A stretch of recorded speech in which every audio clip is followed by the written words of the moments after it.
लाए हनेरा मेरी जान, दस मैनू कित्थे घर तेरा मेरी जान, तेरे दिल ते मैं लाउणा ए नी डेरा मेरी जान, जे तू सपनी ते मैं भी आ सपेरा मेरी जान। एवें विस्की दे बैग जे ना लाया कर तू, कदे मक्खण मलाई भी ते खाया कर तू, जीन वाली ए पंजाबी सूट पाया कर तू, मेरे सुपने च गेड़ी छेड़ी लाया कर तू।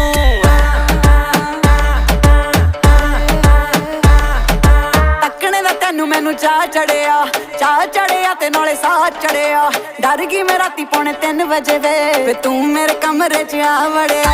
वे दस का तू पैर रखी ना सप के, तू छत मेरी आया ना छत्ता टप के, फिर ना कहेंगे तेरा मोर बने मेरे पिंड दी मंडीर तेनू लै जू चक के।